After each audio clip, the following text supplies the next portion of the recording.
Bismillahirrahmanirrahim. Assalamu alaikum. This is our fifth lecture regarding magnetochemistry.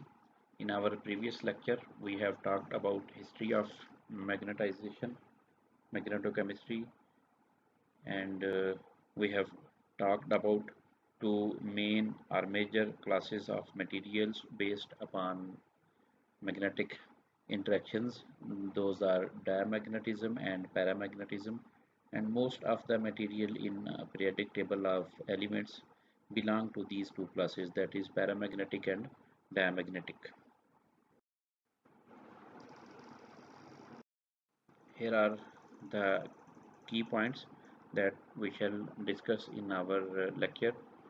For the first 2 points, diamagnetism and paramagnetism, these two classes have already been discussed in detail, but in this lecture we are in need to recall these two classes because we shall move based upon these two materials towards the origin of ferromagnetism, ferrimagnetism, and antiferromagnetism, because in our previous lectures we have talked that the simple one word answer for the origin of paramagnetism is number of the presence of unpaired electron, and diamagnetism is due to the presence of paired electrons.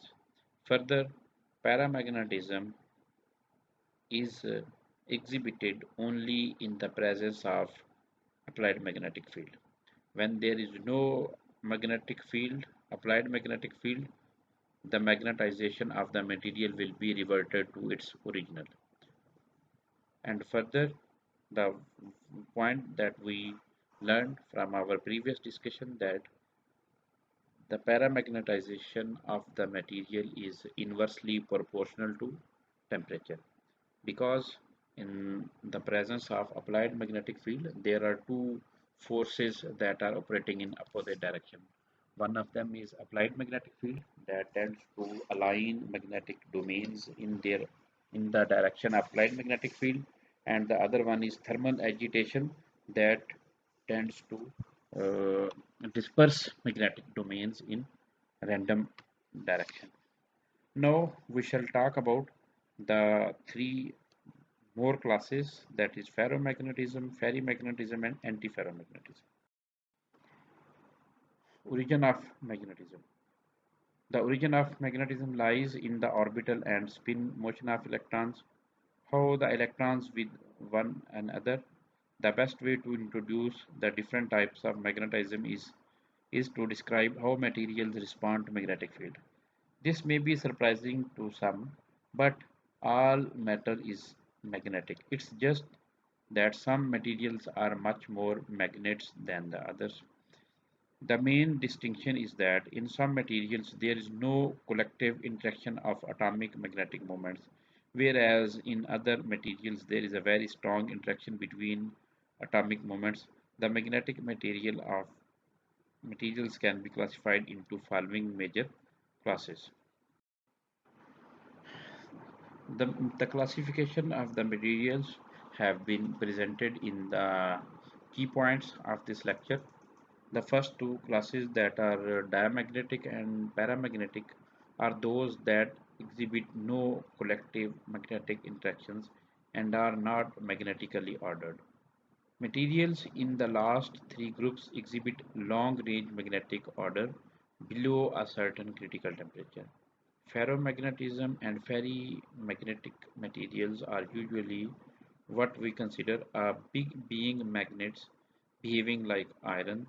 The remaining three are so weakly magnets that they are usually thought of as non-magnets. Actually, in these two slides, the subject discussed is that all the materials are magnets, but it depends. In some materials, their individual magnetic domains interact in such a way that the enhanced and combined effect make them stronger magnets, and in some materials their magnetic domains magnetic moments interact with each other in such a way that they behave themselves as a magnet in the presence of applied magnetic field, and there are also some materials in which the individual magnetic domains cancel out their magnetic effect and the material overall behaves as a non-magnetic material. Magnetic properties of atoms. In electronic configuration, we saw that some atoms possess unpaired electrons. The presence of unpaired electrons in the atoms of an element can be determined easily from elements' magnetic properties. If atoms containing only spin pair electrons are placed in the magnetic field, they are weakly repelled by magnetic field. This phenomenon is diamagnetism. Conversely, atoms containing one or more unpaired electrons, atoms are attracted by magnetic field. The behavior of unpaired electron is named paramagnetism. The attraction of each unpaired electron is many times stronger than the repulsion of all the spin pair electrons. We know that diamagnetism is a universal phenomenon because all the atoms, ions, molecules, ligands, organic molecules, transition metal complexes, they have definite certain number of paired electrons due to which they exhibit the phenomena of diamagnetism. If the material have few or more number of unpaired electrons, 1, 2, 3, 4, then they will exhibit the phenomena of paramagnetism. So in simple, we can say that diamagnetism is a universal property of all type of materials. To explain paramagnetism in simple terms, we can visualize electron as a particle spinning on its axis and generating a magnetic moment just as electric current flowing through a wire cord. I think so in my first or second lecture I explained the generation of magnetic field. I told you and here that line has been repeated that when an electric current passes through a conductor, the current is actually the flow of or movement of electrons, and whenever there is a movement or flow of current, there will be a generation of magnetic field around that material. In case of atomic model, we are comparing or considering electron just as electron moving in its orbit just like flow of current in a wire. So when an electron is moving in its own orbit, then there will be a production of magnetic field around the electron. The permanent magnetic moments result in an attraction into stronger part of the field. When electrons have their spin paired, the magnetic moment cancel each other. As a result, the paired electrons are weakly repelled by the lines of force of the magnetic field. In paramagnetic materials, application of a magnetic field aligns some of the normally randomly oriented electronic spins with the applied magnetic field, and as a result, the material show phenomena of paramagnetism. We will encounter this phenomena again in our discussion of covalent bonding and the bonding in transition metal complexes. Similar uh, diagram I presented in my second lecture. In the start of lecture, I showed you some lines, arrows randomly distributed. This is the same diagram that is showing in diagram A. There are arrows that are actually showing magnetic domains or magnetic moments which are randomly distributed. But when the same material is placed in an applied magnetic field, and you can see in B part, here is a capital H and its arrow is going upward. It is actually showing the direction of applied magnetic field, and you can see all uh, most of the magnetic domains have been arranged in the direction of applied magnetic field. Only few domains you can see they are not oriented exactly in the same direction. Magnetic properties of metals. Diamagnetism and paramagnetism occur with individual atoms. Here we introduce two types of bulk magnetic behaviors, that is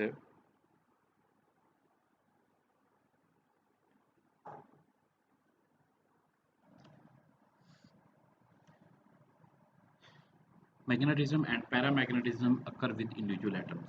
Here we introduce two bulk type of magnetic behaviors, that are ferromagnetism and anti-ferromagnetism.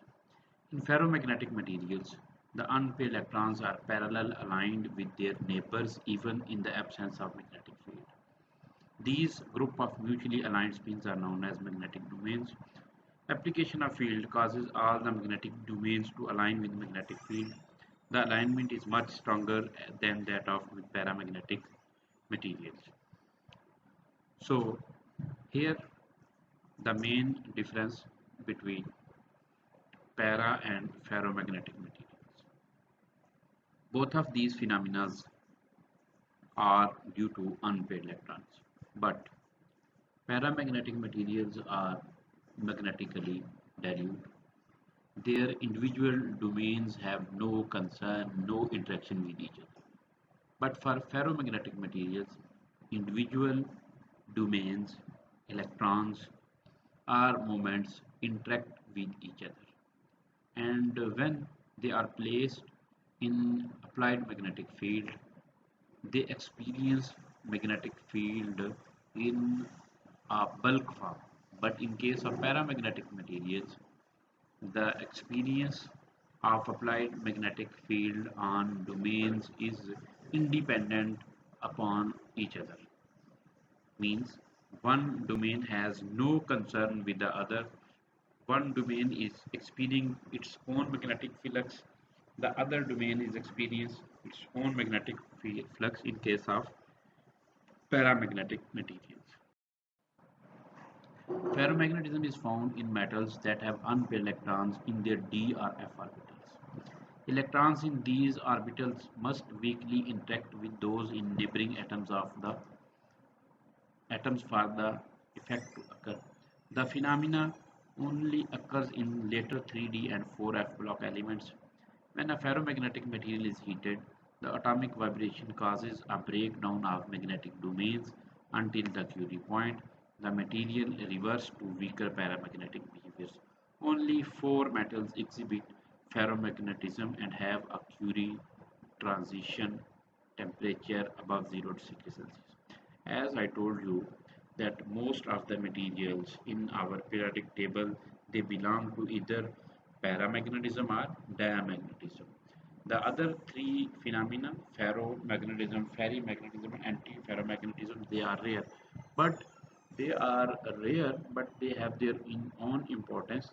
And most of the magnetic materials, they are developed based upon these three classes.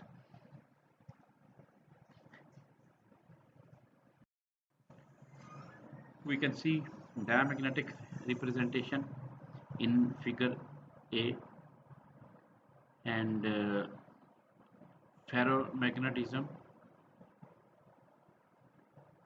in diagram B, and anti-ferromagnetism in figure C.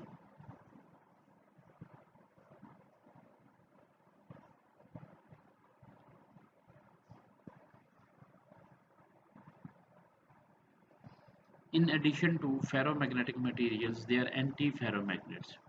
Anti-ferromagnet is similar to ferromagnetism except that the weak interaction between the neighboring atoms result in an anti-parallel alignment that can be seen in figure B. We can see the arrows in figure B. They are equal in number in one direction, as well as means 50% domains are arranged clockwise and 50% domains are arranged in anti-clockwise or anti-parallel fashion.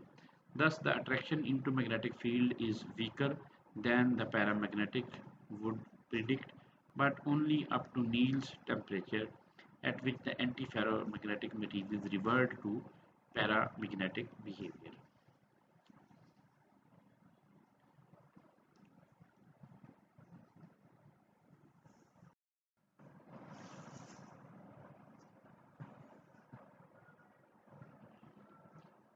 Whenever we talk about magnetic materials, the materials that came to our mind are iron, nickel, or magnetite. Magnetite is the first magnetic material that was discovered. Unlike paramagnetic materials, the magnetic moments in these materials exhibit very strong interactions. These interactions are produced by electronic exchange forces and result in parallel or anti-parallel alignment of atomic moments. Exchange forces are very large. Here, the mean to say in this slide is that for paramagnetic materials, material is magnetically dilute.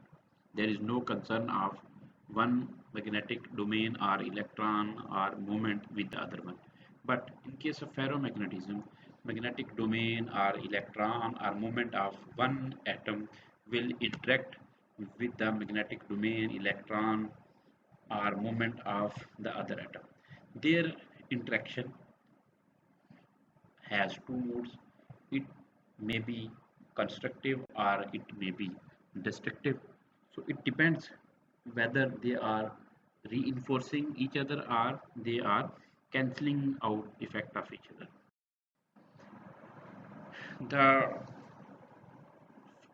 forces experienced by neighboring domains are equivalent to field on the order of 1000 Tesla or approximately 100 million times the strength of Earth's field.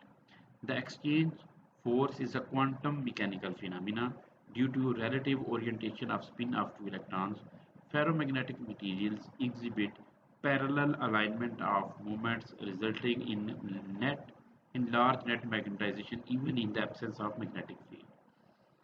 So one more difference that we can deduce that paramagnetism can only be seen in the presence of applied magnetic field, but ferromagnetic materials are considered as a permanent magnet. They are magnet even in the absence of an applied magnetic field. Saturation magnetization is a intrinsic property. It does not depend upon particle size, but it is dependent upon temperature. Paramagnetic materials versus ferromagnetic materials. There is a big difference between paramagnetic and ferromagnetic susceptibility. As compared to paramagnetic materials, the magnetization in ferromagnetic material is saturated in moderate magnetic field and at high temperatures. Here is saturation magnetization. Uh, Here are example of material along the x-axis there is a applied magnetic field and along y-axis we can see that is magnetization. When we increase applied magnetic field, the curve of graph that is in red color that is going on increasing from 0 and you can see it's going on until the temperature is around zero point 0.4. Afterwards you can see this line become flat parallel to x-axis. So it means after this temperature after this the increase in applied magnetic field will cause no change in the magnetic magnetization of the material. Here are classical and quantum approaches which are available to explain the phenomena of ferromagnetism. According to classical concept, classical theory for ferromagnetic material was presented in 1907 by Weiss. So I mentioned the year and name of scientist in bold. According to this theory, ferromagnetism is only possible when the atoms are arranged in a lattice and the atomic magnetic moments can interact to align parallel to each other.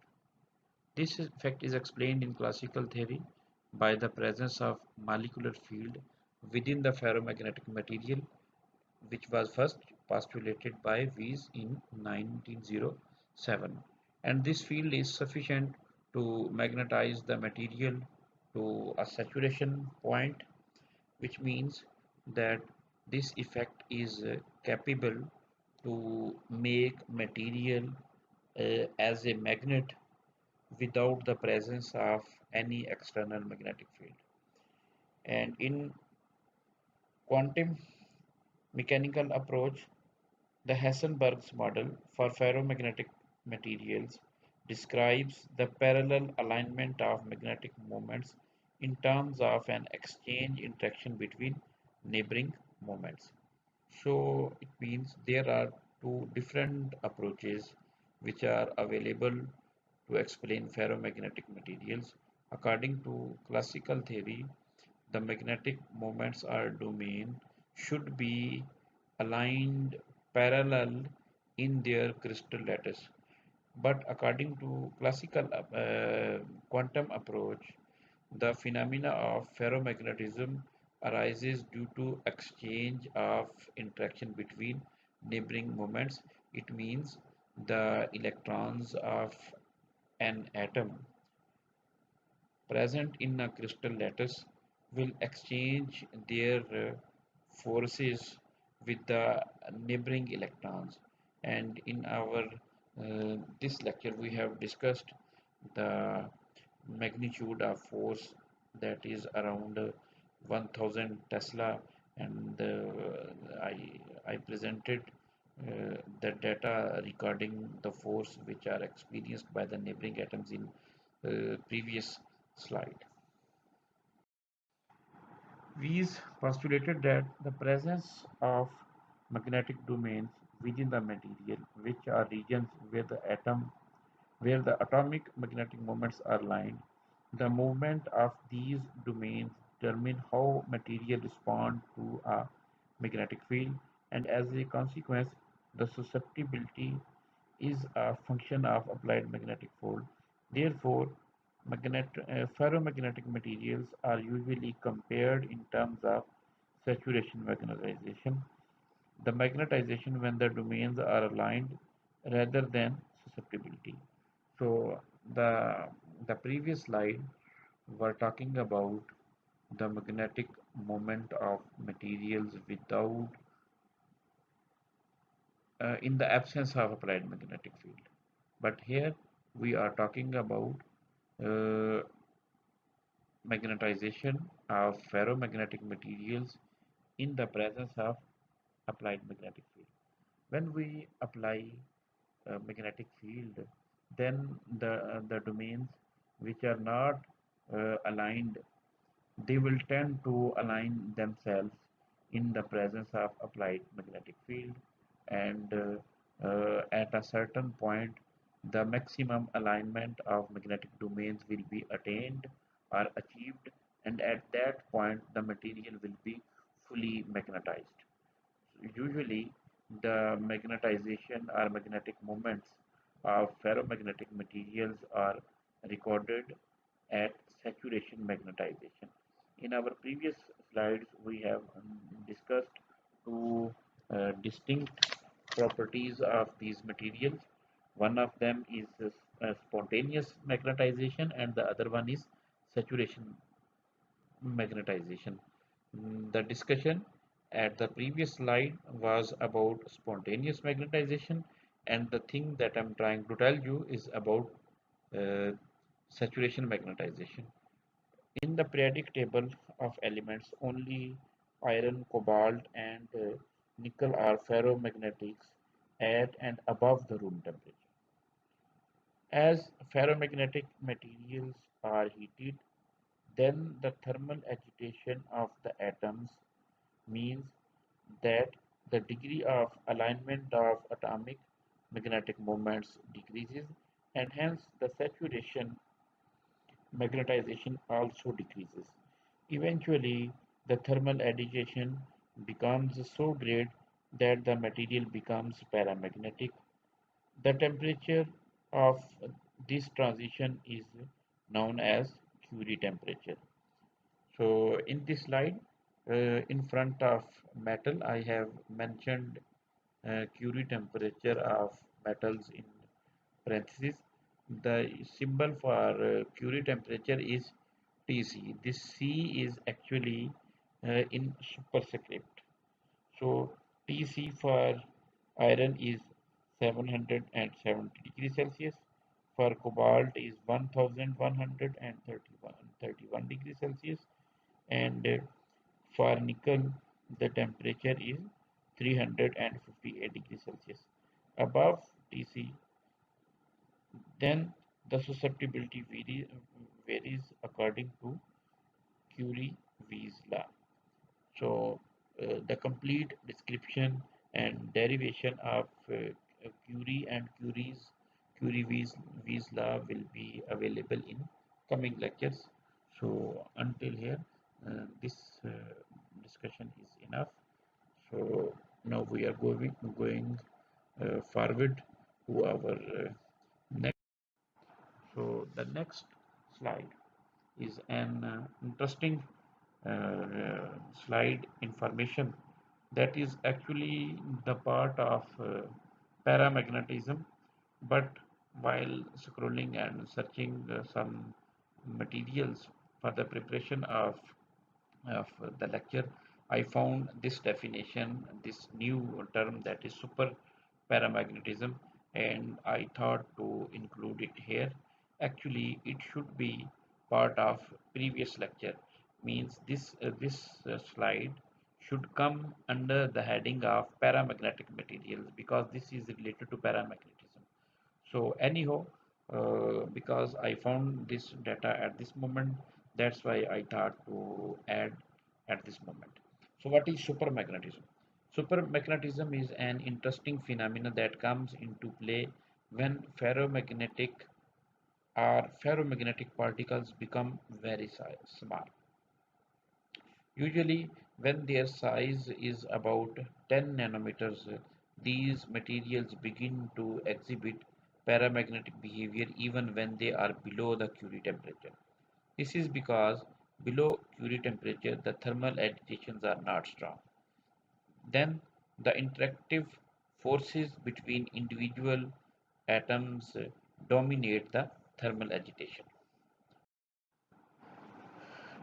This is the continuation of previous slide, but the thermal agitation succeed in changing the direction of magnetization of the entire particle. As a result, the direction of magnetic moments of the particles in the crystals are arranged randomly. Thus, the net magnetic moment is zero. This phenomena give rise to the limitation of how small magnetic recording media can be. Supermagnetism will cause the particles to lose their memory from the thermal influence.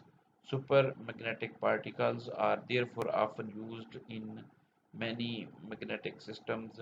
They are being used in biomedical field because not only are they small, but they also do not retain any magnetic remnants. The complete detail of magnetic resonance will come in coming lectures, but in short, I will tell you the resonance is the memory, or we can say uh, uh, the attained magnetization. इसको थोड़ा सा मैं उर्दू में आपको बता देता हूँ कि जब हम किसी मटेरियल को अप्लाइड मैग्नेटिक फील्ड में रखते हैं और बशर्ते कि वो मटेरियल पैरा या डायमैग्नेटिक ना हो, वो मटेरियल फेरोमैग्नेटिक हो, तो एक तो उसकी अपनी स्पॉन्टेनियस मैग्नेटाइजेशन है, दूसरी उसने मैग्नेटाइजेशन एक्वायर की है, और जो एक्वायर्ड मैग्नेटाइजेशन है जिसको हमने यहाँ पे नाम दिया सैचुरेशन मैग्नेटाइजेशन। अब वो जो सैचुरेशन मैग्नेटाइजेशन है, ये एक्वायर्ड मैग्नेटाइजेशन है, उस मैग्नेटाइजेशन को रिटेन करने की टेंडेंसी सारे मटेरियल्स के अंदर सेम नहीं होगी। कुछ मटेरियल उस एक्वायर्ड मैग्नेटाइजेशन को प्रोलॉन्ग टाइम के लिए अपने अंदर मेमोरी के तौर पे सेव कर लेंगे, और उनको दोबारा डीमैग्नेटाइज करने के लिए हमें ज़्यादा उसके साथ तगोदो करनी पड़ेगी, उसकी हैमरिंग, उसका टेम्परेचर, दिस एंड दैट, जो भी सारे प्रोसेस हैं मटेरियल को मैग्नेटाइज या डीमैग्नेटाइज करने के लिए। तो अगर तो वो मटेरियल के अंदर अप्लाइड मैग्नेटिक फील्ड की मैग्नेटाइजेशन को स्टोर करने की सलाहियत ज़्यादा होगी तो हम कहते हैं कि उसके अंदर मैग्नेटिक रेमिनेंस ज़्यादा है। लेकिन अगर मटेरियल ऐसा है तो उसको हमने अप्लाइड मैग्नेटिक फील्ड में रखा, उसके अंदर मैग्नेटाइजेशन प्रोड्यूस ही हुई, लेकिन जब हमने उसको बाहर निकाला तो उसकी मैग्नेटाइजेशन जो है वो लूज़ हो गई और वो कम होते होते काफ़ी ज़्यादा कम हो गई। तो ऐसे मटेरियल को कहा जाता है कि उनकी मैग्नेटिक रेमिनेंस जो है वो कम है।